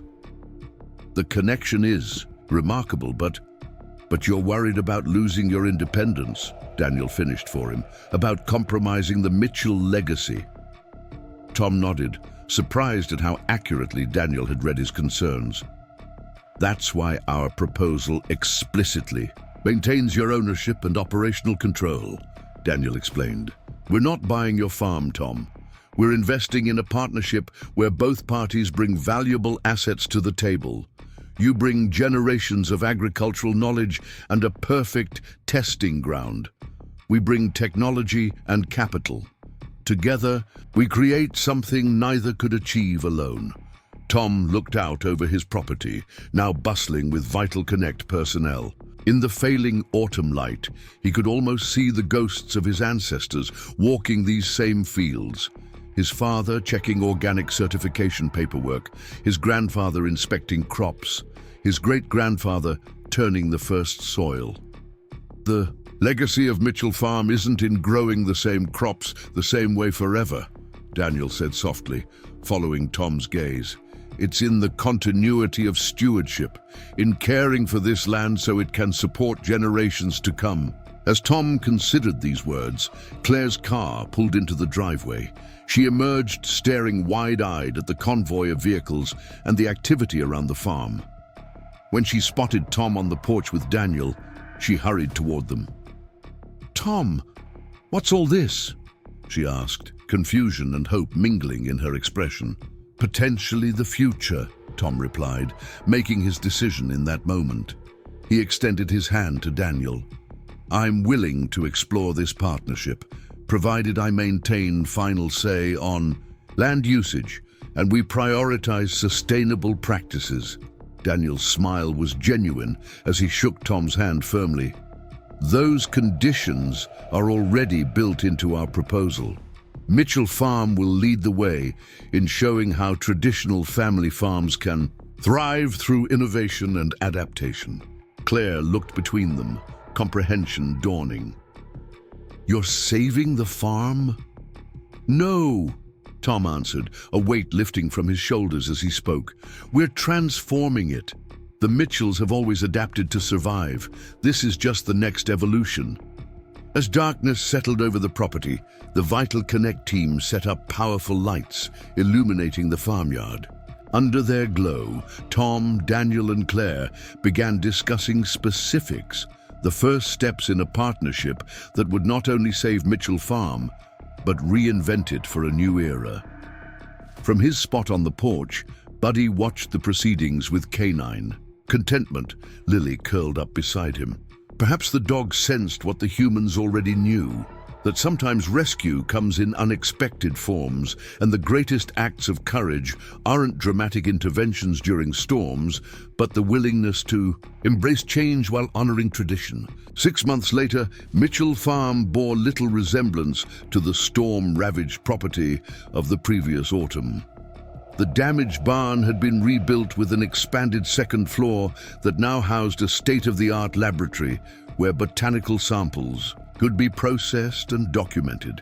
The fields were meticulously planted with neat rows of various medicinal herbs, some familiar, like echinacea and valerian, others more exotic species being tested for their pharmaceutical potential. Tom stood on the porch of the farmhouse, which had received its own subtle upgrades, a new roof, repaired siding, and solar panels that reduced electricity costs while maintaining the structure's historic character. Beside him stood Daniel, who had flown in from Boston for the official opening of what was now formally called the Mitchell Heritage Botanical Research Center. "Ready for the ceremony?" Daniel asked, checking his watch. In less than an hour, local officials, university representatives, and the press would arrive for the ribbon cutting. Tom nodded, surprising himself with how comfortable he felt with the attention. 6 months ago, he would have dreaded such an event. Now he understood it as necessary for the farm's new purpose, educating the community about medicinal plants and sustainable agriculture. "The West Field has exceeded expectations," Tom noted, gesturing toward the lush growth visible from the porch. "The soil remediation protocol your team developed worked better than I anticipated." Daniel smiled. "Your modifications to the irrigation system made the difference. The research team is still talking about your insight on subsurface moisture maintenance." This was the aspect of the partnership that had surprised Tom most, how much his agricultural knowledge was genuinely valued. He wasn't just providing land, he was an integral part of the research process. His suggestions were implemented, his observations documented, his name included on the preliminary research papers already being prepared for publication. The sound of a car approaching drew their attention. Claire's minivan pulled into the driveway, followed by several other vehicles carrying extended family members. Today was not just the official opening, but also a reunion of sorts. Mitchell relatives from across the Midwest gathering to witness the farm's transformation. Claire emerged from her vehicle, beaming with pride as she took in the revitalized property. 6 months ago, she had feared her brother would lose everything. Today, she was watching him reinvent a family legacy.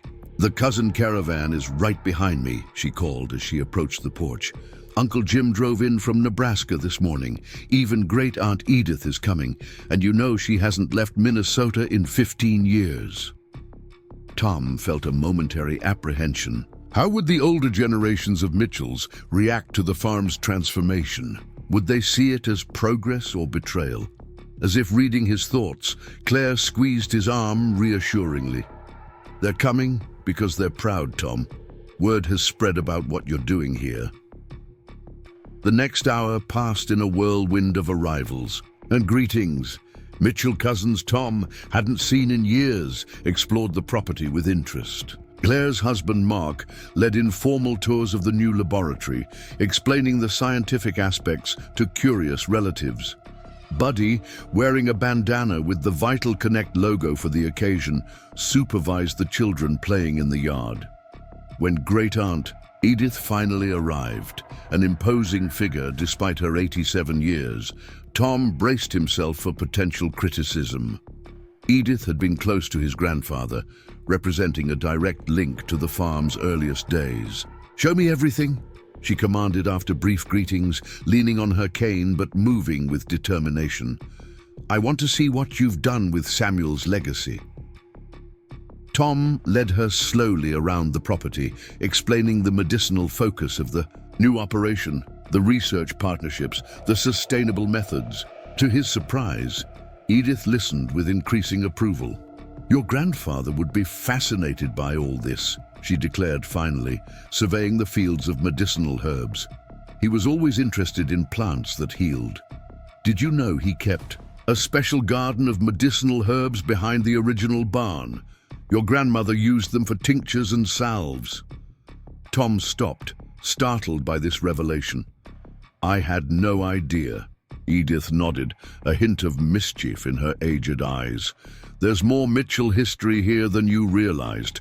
Samuel always said farming wasn't just about feeding bodies, but about nurturing health. You've brought his vision full circle, just in a way he couldn't have imagined." The validation from this family elder settled something in Tom's heart.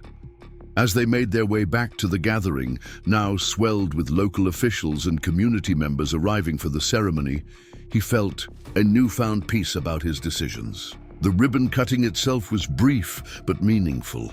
Tom and Daniel jointly cut the ceremonial ribbon across the entrance to the new research facility, symbolizing the partnership that had made it possible. Local officials spoke about economic benefits to the community. University representatives outlined research opportunities for students.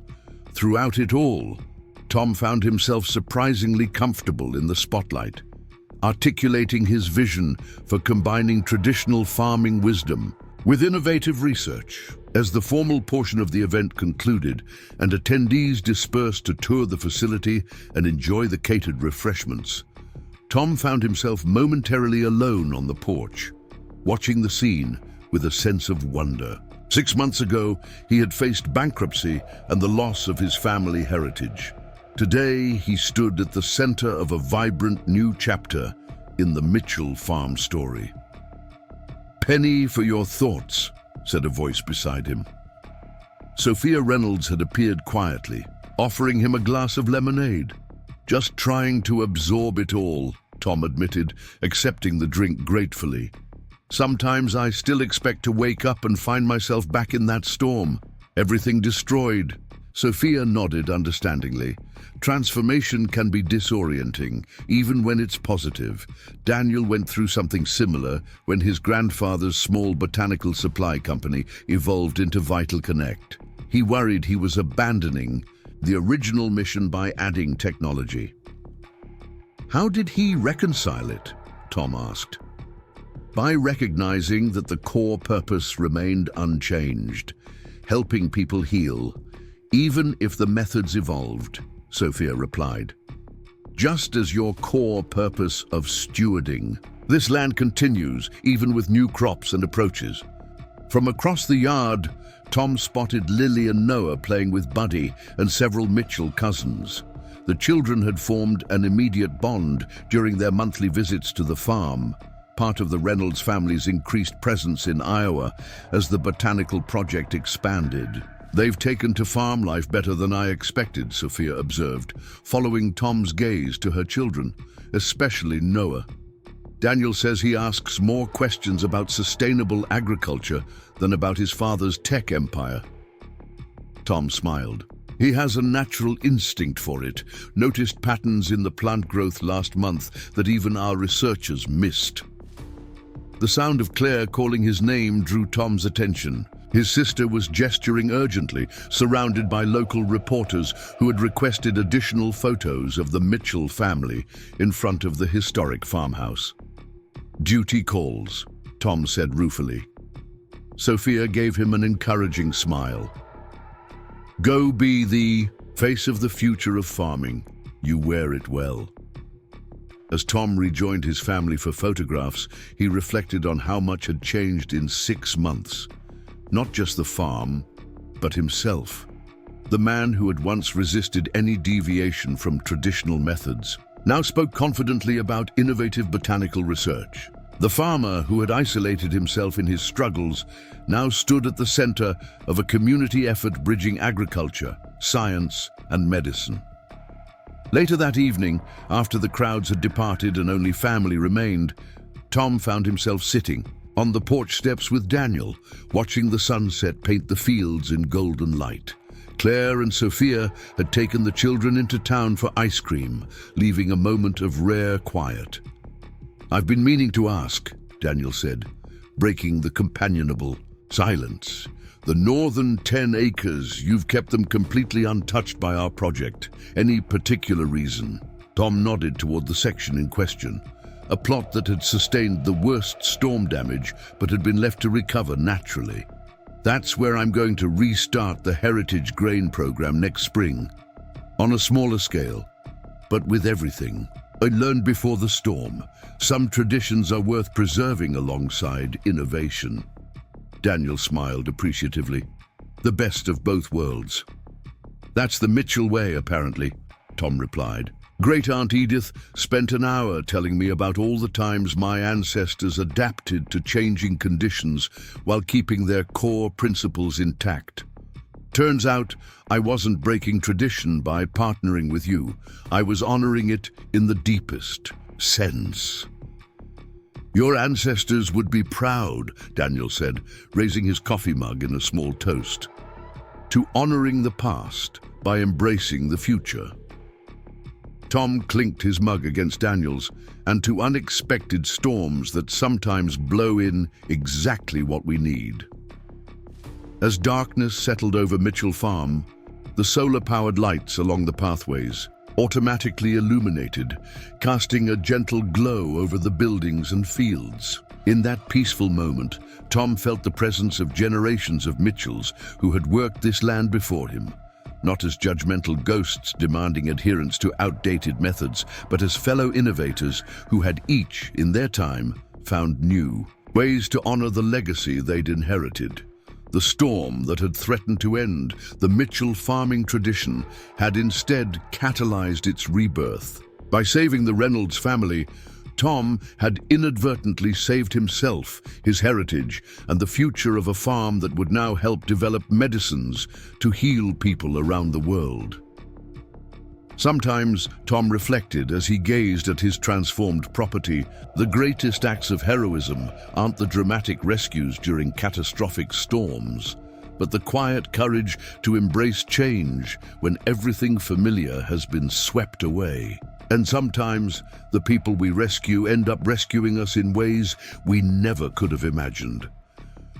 1 year after the devastating storm, Mitchell Heritage Botanical Research Center hosted its first agricultural education day for local schools. Dozens of children from surrounding communities filed off school buses, eyes wide with excitement as they were divided into small groups for tours of the facility. Tom, now comfortable in his role as the center's agricultural director, welcomed the students alongside Claire, who had helped develop the educational curriculum that connected the farm's activities to science standards for various grade levels. Remember, Tom advised the young visitors as they gathered in the yard, farming isn't just about growing food, it's about understanding how plants can help us in many different ways, as medicine, as protection for our soil, as habitats for beneficial insects and wildlife. As the tours began, Tom watched with satisfaction as children engaged with different learning stations around the property. In the laboratory, researchers demonstrated how plant compounds were extracted and analyzed. In the heritage section, Tom's recently harvested heritage grains were displayed alongside information about their nutritional benefits and historical importance.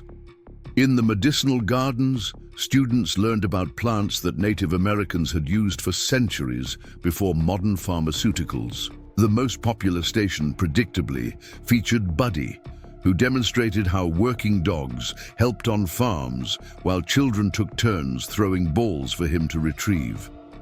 Lily and Noah Reynolds, visiting for the weekend from Boston, had appointed themselves Buddy's official handlers for the event, proudly explaining his important role to their peers. During a break in the tours, Tom found Daniel observing the activities from the shade of an oak tree, tablet in hand, but attention fully on the educational scene before him. Successful? Tom asked, joining him. Daniel nodded, genuine pleasure evident in his expression. Beyond my expectations, the integration of traditional agricultural knowledge with cutting-edge research is exactly what I hoped we'd achieve. He gestured toward the students moving between stations, and seeing these kids excited about both aspects, that's the future we're building. Tom followed his gaze to where a group of students was carefully planting seedlings under the guidance of one of the botanical researchers. 3 of those kids are from farming families that are struggling just like I was, he noted. Their parents have been asking me about transitioning to medicinal botanicals. The word is spreading. Are you ready to be a mentor to other farmers? Daniel asked. Tom considered this. A year ago, he'd been focused solely on his own survival. Now, he found himself increasingly sought out for advice by other small farm operators interested in diversification and innovation. "I think I am," he said finally. "The Mitchell VitalConnect model is proving it can work. Why not share what we've learned?" Daniel smiled approvingly. That was always part of the vision, creating something replicable, not just a one-off success story. As they talked, Greg Wilson from Heartland First Bank approached, accompanied by several business people in suits who seemed out of place among the casual educational event. "Tom," Greg called, waving, "got some folks from the State Agricultural Development Board who wanted to see what you've accomplished here. They're considering a grant program to help other farms implement similar transitions." The next hour was spent showing the officials around the property, explaining the partnership structure and outlining both the challenges and successes of the past year. Tom spoke with an authority that would have surprised his former self, confidently, discussing financial projections, research protocols, and community impact. When the officials departed, visibly impressed, Claire joined Tom and Daniel by the farmhouse. "You realize what's happening, don't you?" she asked her brother with a knowing smile. "You're becoming the model for the future of family farming in the Midwest. The papers are calling it the Mitchell method, combining traditional farming, wisdom with scientific innovation." Tom shook his head, embarrassed by the attention yet quietly proud. "I'm just doing what the Mitchells have always done, adapting to survive." "It's more than survival now," Daniel pointed out. "The preliminary results from our first year of botanical cultivation exceeded projections by 32%. Two of the plant varieties grown here are showing unprecedented levels of the compounds we're researching. The pharmaceutical development team is already fast-tracking testing. The implications of this success went beyond financial stability for the farm. If medicines were eventually developed from plants grown at Mitchell Farm, Tom's contribution to healthcare could extend far beyond anything he'd imagined when growing heritage grains for specialty bakeries. As the educational day concluded and the children reluctantly boarded their buses, many clutching seedlings they'd been given to grow at home, Tom found himself standing once again on the porch of the farmhouse that had sheltered 4 generations of Mitchells. The view had changed. Research buildings where once there had been only fields, medicinal herbs where grain had grown. Yet the essential character of the land remained. Sophia joined him, camera in hand, after documenting the day's activities. "I've been thinking about that night during the storm," she said. "How close we came to disaster, and how one decision of yours changed so many lives." Tom nodded, remembering the moment when he'd heard the distress signal and chosen to venture out into the dangerous weather. "I never thought twice about it," he admitted. "Some choices you make instinctively. That's what makes them revealing," Sophia replied. "Split-second decisions show who we really are." She gestured toward the thriving research center that had risen from the storm's devastation. All of this grew from that moment of instinctive compassion. As the sun began its descent toward the horizon, casting long shadows across the transformed Mitchell Farm, Tom reflected on the journey of the past year. The storm that had threatened everything he valued had ultimately been the catalyst for unimagined growth. The strangers he'd rescued had become partners, collaborators, and friends who had helped him reimagine his family's legacy. Daniel approached, Lily and Noah in tow with Buddy prancing between them. "What do you think, Tom?" he asked. "Has the year lived up to your expectations?" Tom looked out over his land, still his, yet now shared in purpose with a broader community of researchers, educators, and fellow farmers seeking a sustainable future. "It's exceeded them," he said simply. "This isn't just about saving a farm anymore. It's about creating something that matters far beyond these boundaries." As they stood together watching the evening light transform the medicinal gardens into a tapestry of gold and amber, the historic farmhouse standing proud behind them, Tom Mitchell understood that the true legacy of his family wasn't in the particular crops they grew or methods they used, but in their commitment to stewardship of the land and contribution to the community around them. In saving the Reynolds family during that fateful storm, he had not only preserved his family's heritage, but had expanded its meaning and impact for generations to come. Some might call it lucky timing or fortunate coincidence. Tom preferred to see it as the natural outcome of values passed down through generations of Mitchells, values that had guided him into the storm that night and continued to guide the farm's evolution into something his ancestors could never have imagined, but would surely have approved. The greatest rescue, Tom reflected, as he watched Lily and Noah racing with Buddy across the yard that had witnessed a century of Mitchell family history, hadn't been his saving of the Reynolds family during the storm. It had been their collective rescue of something more profound, a way of life, a connection to the land, and a vision of agriculture that bridged past wisdom with future innovation. And in that rescue, they had discovered the truth that sometimes resonates across generations, that our most fundamental traditions survive not through rigid preservation, but through thoughtful adaptation to changing times. That legacy isn't what we inherit, but what we create from what we've been given.